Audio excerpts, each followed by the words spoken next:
Welcome to Wisdom's Peaceful Harmony. I'm Dr. Lynette, and in this video, I am going to talk about feelings. And specifically, I'm going to talk about what are feelings. And I will reference some other videos that I've made. So at the end of this video, there will be a playlist posted, and you can click on that if you want to see the videos that I reference in this video. Also, if you want to be sure to receive notifications about future videos, please press the subscribe button. And so, feelings, what are feelings? Feelings are extremely connected to our thoughts, and that's really important to know first, is our thoughts are like a thermostat. Our thoughts set our attitude that creates our feelings. Feelings are like a thermometer. Our feelings give us information about our state of being. They read our state of being. So your feelings are crucial information about you. And without that information, you would lack an awareness of yourself beyond your thoughts alone. And while thoughts create feelings, thoughts create a chemical that creates the feeling can exist beyond the thoughts, meaning that chemical can last beyond just the moment that you had the thought. Feelings are like a record of how we perceive our experiences. And sometimes that record can last for a second, and sometimes that record can last for a lifetime. And I have done a video about the purpose of our feelings and our emotions, so you can look for that on the playlist. Feelings are a complex reaction. They involve physical and psychological responses. So our thoughts have a chemical response, and then these chemicals are experienced through various parts of our body, and then we notice a feeling that correlates with that physical response. That feeling correlates with that chemical. So, for example, if you're having thoughts about a person and they're really wonderful thoughts, then you're producing chemicals in your body, and that can feel like joy, or it can feel like love. And that is really healthy for your body to have those chemicals flowing through it. If you think you're about to be attacked, then you're going to have thoughts that produce adrenaline, because that adrenaline is needed to create more energy so that you can then either fight or flee. So that's called the fight or flight experience. Another example is if you're almost in a car accident and you can feel that rush of chemical go through your body and it feels somewhat like anxiety. That is, you've noticed you're about to have a car accident and it flushes through your body. You might think, well, the thought is too fast for that thought about the potential car accident to have affected my body. However, if somebody's in the back seat and they were asleep through the whole event, their body will not have the same chemical as your body. You're in the same environment, but their body may have chemicals that produce relaxation because they're sleeping. Or their body may have chemicals that are a result of what they're dreaming about the thoughts that are existing in their dream. If you have two people who are in the same room and one person is watching a scary TV show and the other is reading a book about relaxing poems, then they're going to have very different physical experiences. They're going to have different chemicals in their body and different emotions, even though they're in the exact same environment. Another example is thoughts about a past abuse may create a tightening of muscles, and that can be experienced as anger or fear. You may have thoughts that create an increase in sweat, and that can correlate with fear. You might have thoughts that produce a relaxation in your body, and that feels like relief. You may have thoughts that produce abdominal distress, and that can correlate with something like resentment. So the thoughts that you have now, they create physical sensation now.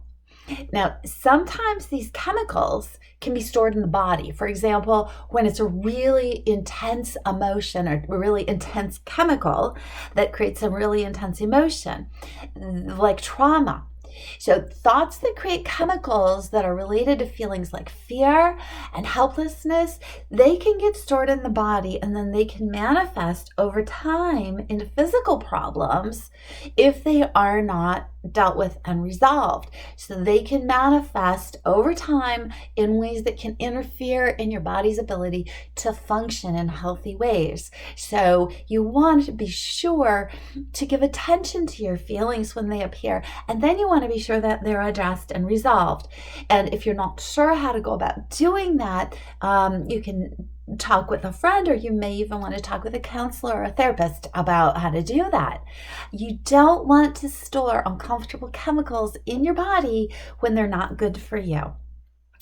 Stored chemicals can appear when you're having a thought that is similar to the thought that originally created that chemical.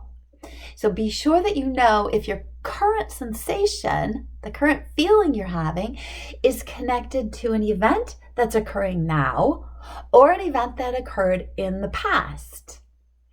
Your current thought, what you're thinking right now, it could be triggering a chemical from the past if the chemical was created by a thought that was similar to the thought that you're having now. If the thought was similar to the thought you're having now and the chemical was stored in your body, it can get triggered from a thought that's occurring now.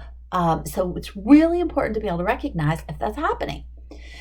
Keep in mind, your body does not know if your thoughts are about the present or if they're about the past or if they're about the future. So if your thoughts are creating worry about the future, you will feel it now and it will affect your body right now. If your thoughts are creating resentment of something from the past, you will feel that now. A problem that can happen for the body is that it will want to fix or resolve the discomfort that it feels in the present. And so, in order to feel and have the power that you want, you have to be really aware of the reality of right now. Keep your main awareness in the now and what you can do, even if that is to make a plan for resolving issues that are not originating right now. So realize you deserve to have unresolved issues resolved, whether it's a trauma from the past or a worry about the future. You want to resolve that thought and that chemical and that feeling. It is your responsibility to empower yourself as much as is possible in order to be able to live your best life. Now, feelings can alert us to danger. They can help us survive, and they can help us stay healthy. Some feelings function as indicators of our physical, our mental, and our emotional and social health.